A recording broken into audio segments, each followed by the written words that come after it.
My name is Julia Bennett. I was 36 years old when my boss sent me to another city for a meeting that didn't exist. And while I was sitting at the airport, HR texted me, "Did you mean to resign effective immediately?" At first, I thought it was a mistake. Then I opened the attachment. It was a resignation letter with my name on it, my employee ID, my digital signature, and one sentence I would never write. I am stepping aside because I am no longer qualified to lead this department.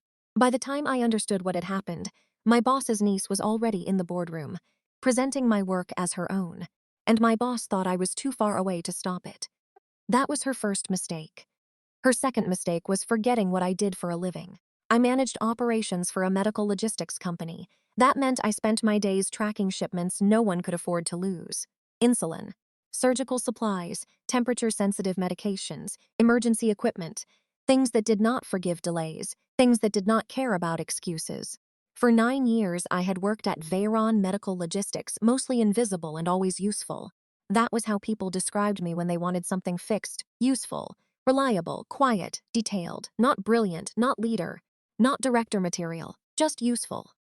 Useful meant they called me when a hospital shipment got stuck in Denver during a snowstorm. Useful meant they sent me spreadsheets at midnight with subject lines like urgent and sorry. Useful meant executives praised the department when my work saved the quarter. And my boss, Marlene Cross, accepted the praise with one hand while sending me more tasks with the other. Marlene was the kind of woman who wore power like perfume. You smelled it before she entered the room. She was polished, careful, political, and never openly cruel in front of witnesses. In meetings, she called me our backbone. In private, she called me too operational. "You understand systems, Julia," she once said, standing in her glass office while I explained a shipping failure that could have cost us a hospital contract. But leadership is about presence. I looked down at the binder in my hands. The binder containing the plan that had just saved her department from a 7-figure penalty. "What does that mean?" I asked. She smiled. "It means people have to feel you before they read you." I should have known then. In companies like ours, the people who did the work were often told they lacked presence by the people whose presence depended on stealing the work. 6 months before the fake business trip, the company announced a new role, Director of Regional Operations. It was exactly the job I had already been doing without the title. The director would oversee 3 state hubs, hospital escalation protocols, cold chain failures, compliance reporting, and vendor accountability. Everyone in the department knew I was the obvious candidate. People even started congratulating me quietly. David Kim from HR said, "I can't officially say anything, but your name is obviously in the conversation." Omar Reed from IT told me, "If they don't give it to you, they're allergic to competence." Even Marlene smiled when the role was announced. "This could be an exciting opportunity for you," she said.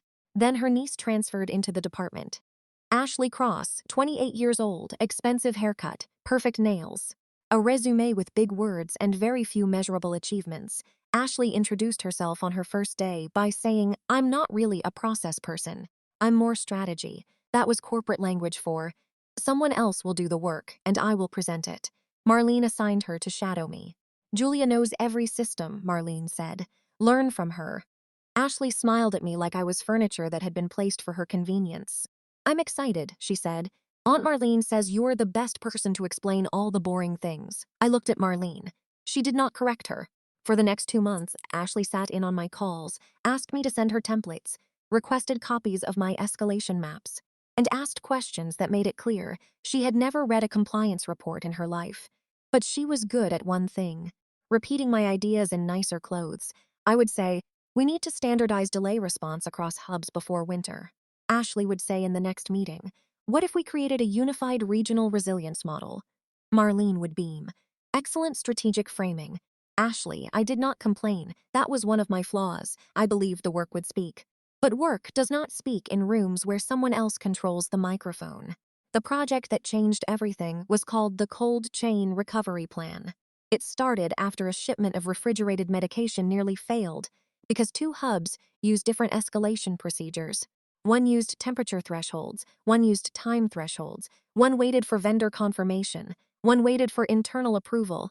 By the time the issue reached my desk, we had 4 hours before the medication became unusable. I built a solution over 14 months.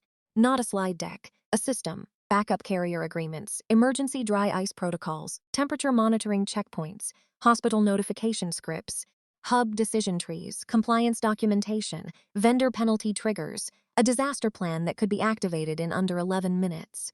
I sent draft after draft to Marlene. She barely responded. Then one night, during a real crisis involving a pediatric hospital shipment, the plan worked.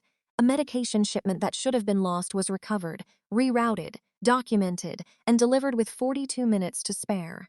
The hospital wrote a letter praising the response. Marlene forwarded it to senior leadership with one sentence: "Proud of my team."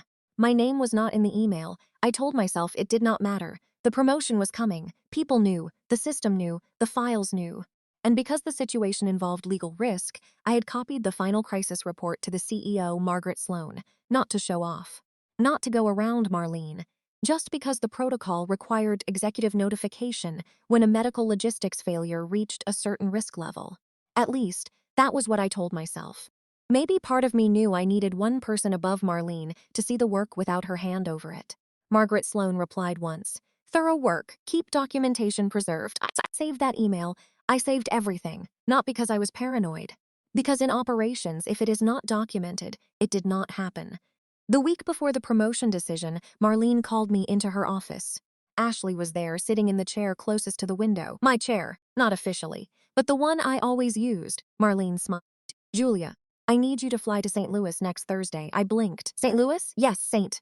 Catherine's Hospital wants an in-person review of the winter escalation protocols. That's sudden. It's important. I can do it over video." They requested in person. I looked at Ashley. She was studying her nails. "Thursday is the regional leadership presentation," I said. Marlene nodded.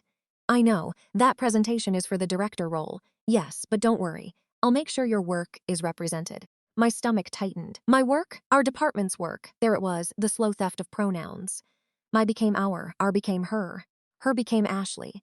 "I would prefer to present my own plan," I said. Marlene's smile faded just enough to show the edge underneath. "Julia, this is the problem. You get attached to tasks instead of seeing the company's bigger needs.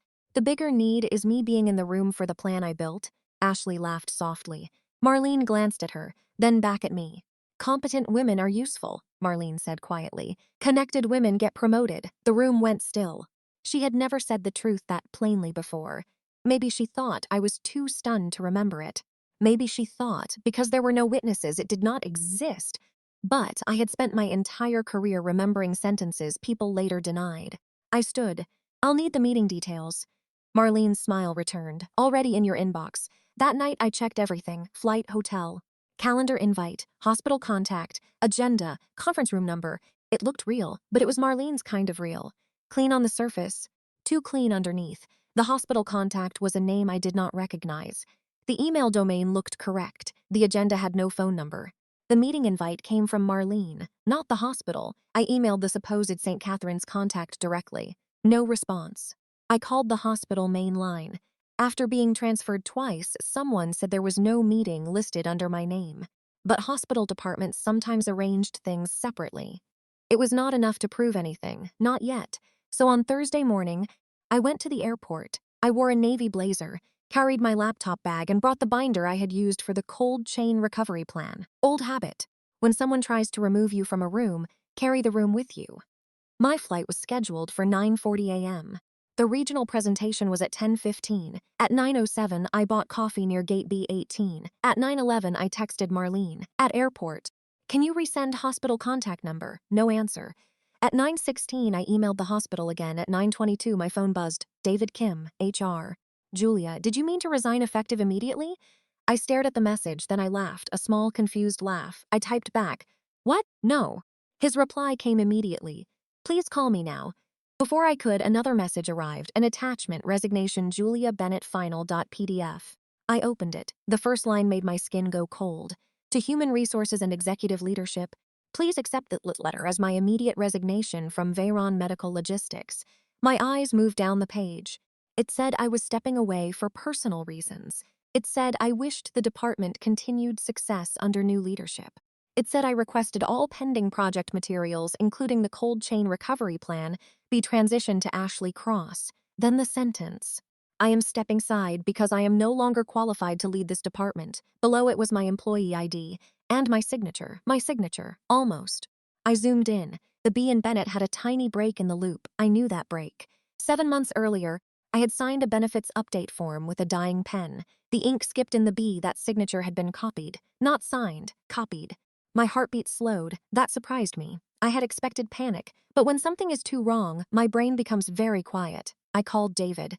He answered on the first ring. Julia? I did not resign. I didn't think so. Preserve the email already flagged. Do not forward the attachment in a way that changes metadata. He paused. That is the most Julia response possible. David, sorry. Yes. I preserved the original. Where did it come from? Your company email. That's impossible. I'm at the airport. I know. That's why I texted. Device? I can't confirm yet without IT, but it appears to have come from an authorized device. I closed my eyes. My current laptop was in my bag. My phone was in my hand. Then I remembered. The old laptop 2 months earlier, I'd had replaced my machine because the battery was swelling. I returned the old one to equipment storage. It had still been registered to me during transition. Omar needs to check asset logs, I said. I already called him. Good. David was not easily rattled, but I could hear anger under his professionalism. There's more, he said. What? The resignation arrived at 9:03. At 9:05, Marlene emailed HR asking to process it quickly to avoid disruption before the leadership presentation. I looked at the boarding screen. Delayed, of course. And at 9:08, David continued. Ashley Cross was added to the presentation agenda. My coffee sat untouched beside me. Then my phone buzzed again. This time, it was Nora from scheduling. A photo, boardroom, long table, executives seated, Ashley standing at the front. Behind her on the screen were the words cold chain recovery plan. Nora's message said, "Why is Ashley presenting your plan?" I stared at the photo. Ashley wore a cream blazer and the expression of someone who had never lost sleep over a broken system. Marlene sat beside the screen, hands folded, smiling like a proud mentor. My name was nowhere. I called St. Catherine's Hospital. This time, I asked for administration and gave my full title. A woman named Denise answered after the third transfer. Ms. Bennett, I'm sorry, but we have no meeting scheduled with you today. Are you sure? Yes. We have no record of any operations review today, and our logistics review was completed virtually last month. Can you send that to me by email? A pause. Is something wrong? Yes, I said, but not with your hospital. I forwarded David the hospital email as soon as it arrived. Then I sent one message to HR, IT, and CEO Margaret Sloan. I did not resign. I am at Gate B18 for a business trip arranged by Marlene Cross. St. Catherine's Hospital confirms no such meeting exists. Please preserve all email headers, device logs, access records, attachment metadata, and conference room recordings. I am returning immediately. Margaret Sloan replied 7 minutes later. Do not board. Come back. Bring everything. Those 5 words did more for me than 9 years of being called useful. Do not board. Come back. Bring everything. I changed my flight to a return ticket before I ever left. Then, while still sitting near Gate B18, I received one more message. It came in a team group chat, a voice note, from Ashley, probably meant for Marlene, definitely not meant for the group. I played it once. Ashley's voice was shaky. Aunt Marlene, David from HR is asking weird questions. Are you sure Julia can't challenge this? Then Marlene's voice in the background, lower but clear. Once Julia is officially out, no one can challenge your promotion. I saved the audio. Then I downloaded it. Then I emailed it to myself. Then I sent it to David and Margaret Sloan with one sentence. Preserve this too. I did not text Marlene. I did not call Ashley. I did not give them time to adjust their lies. That is the thing about calm revenge. People expect anger. They prepare for shouting. They prepare for accusations. They prepare for tears.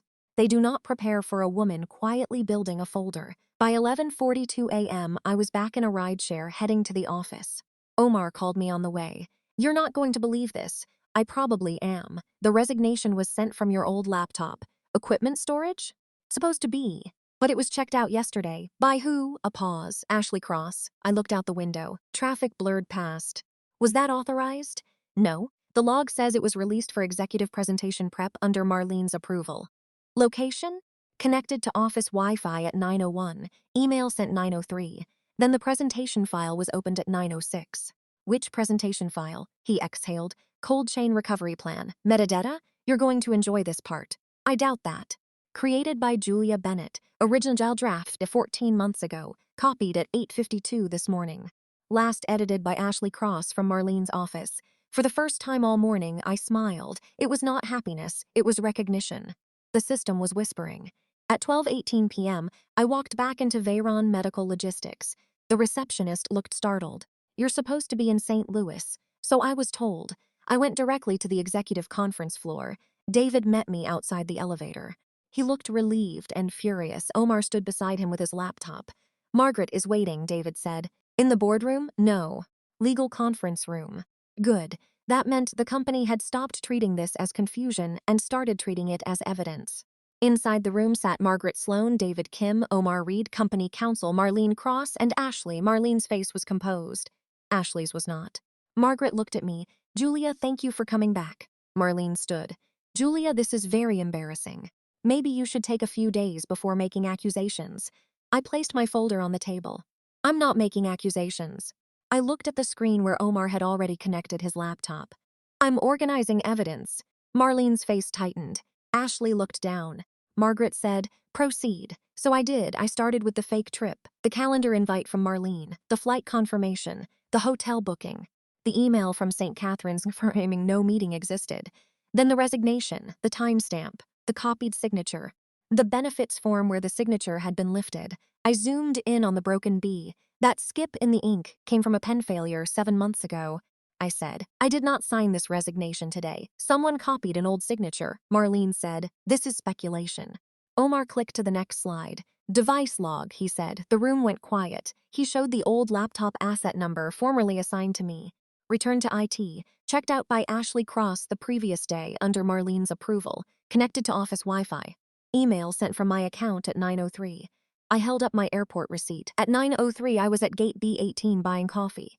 David added, "Airport security, timestamp, and mobile location confirm she was not in the building." Ashley whispered, "I didn't know what she was using it for." Marlene turned toward her sharply. That was the first crack. Margaret noticed. She always noticed. "What did you think you were using it for?" the CEO asked. Ashley's mouth opened. Nothing came out, I continued. "The presentation metadata, created by Julia Bennett. Original draft 14 months prior. Copied that morning. Edited in Marlene's office." Then I opened the original email chain from the pediatric hospital crisis. My reports, my implementation notes, the executive notification. Margaret's own reply, "Thorough work, keep documentation preserved." Margaret leaned back. "I remember this." Marlene's jaw flexed. Ashley looked smaller now. Without stolen slides behind her, she had no structure. Finally, I played the audio. Ashley's nervous voice filled the room. "Aunt Marlene, David from HR is asking weird questions. Are you sure Julia can't challenge this?" Then Marlene, "Clear enough, cold enough. Once Julia's officially out, no one can challenge your promotion." No one moved. Marlene closed her eyes for half a second, then opened them with a new expression, not guilt, calculation. "That audio is out of context." Margaret asked, "What context makes that sentence acceptable?" Marlene did not answer. Ashley began to cry. "I didn't want to do it like this." I looked at her. "But you wanted to do it." She wiped her face. "You don't understand what it's like. Everyone expects me to become something." I thought of every night I stayed late, every crisis I solved, every meeting where Marlene rephrased my work and gave Ashley the shine. "I understand expectations," I said. "I just never use them as permission to steal." Ashley looked at me with sudden anger. "You build systems," she snapped. "I get invited into rooms." There it was, the truth wearing no makeup. I nodded. "Yes," I said, "and today..." The system entered the room with me. Margaret stood. That was all it took. The room shifted around her. "Marlene, Ashley, you are both suspended pending investigation, effective immediately." Marlene stood too. "Margaret, you cannot be serious. I have given 12 years to this company." Margaret looked at her, and apparently one morning to fraud. Marlene turned to me. "You think this makes you a leader?" I met her eyes. "No, the work did that. This just made you visible." That was the last thing I said to her. HR escorted them out separately. Ashley cried in the hallway, Marlene did not. She walked out like someone who still believed consequences were temporary obstacles for important people. 2 weeks later, she was terminated for falsification of internal documents, attempted retaliation, misuse of company systems, and unethical promotion interference. Ashley resigned before she could be terminated. Her resignation letter, I heard, was actually written by her. I appreciated the growth. The company opened a formal authorship review across all major projects from the previous 3 years. It turned out I was not the only person Marlene had erased. A warehouse coordinator named Luis had built the vendor penalty model she claimed as a leadership initiative. A dispatcher named Mina had written the weather rerouting protocol Ashley once presented at a regional meeting. A compliance assistant had drafted audit language Marlene sent to executives under her own name. Systems remember, so do people, once someone gives them permission to stop being quiet. A month after the fake business trip, Margaret Sloan called me into her office. No Marlene. No Ashley, no glass wall performance. Just the CEO, David from HR, and a folder on the desk. Margaret said, "The Director of Regional Operations role is still open." I folded my hands in my lap. "I know. We would like to offer it to you." I should have felt victorious. Instead, I felt tired. That surprised me. For years, I had imagined being chosen as a moment of warmth, relief, validation. But when it finally came, it also came with grief for all the years I had mistaken being used for being valued. "I have conditions," I said. David smiled slightly. Margaret nodded. "Go on. I want direct authority over my team without interference from former Marlene appointees. Reasonable. I want authorship credit formally documented for the cold chain recovery plan and any derivative protocols. Done. I want project metadata and contribution records preserved by default going forward." David wrote that down. "And I want promotion criteria in writing. Not presence, not personality. Criteria." Margaret looked at me for a long moment. Then she said, "That sounds like leadership." I accepted. The first day my new title appeared under my name, I sat at my desk for several minutes and looked at it. Director of Regional Operations, Julia Bennett, not acting, not interim, not support, not backbone, director. I took my old coffee mug from my drawer, the one that said "Process saves panic." Omar had given it to me years earlier as a joke. I carried it into my new office. Then I removed the extra chair Marlene used to keep beside her desk for people she wanted to intimidate. I replaced it with a small round table. People talk differently when they are not positioned. That was one of the first things I changed. Over the next year, the cold chain recovery plan became company-wide policy. Hospitals got faster alerts, shipments were saved, teams received credit by name. Every major process document included a contribution log. Some executives complained that it was unnecessary. Margaret backed me.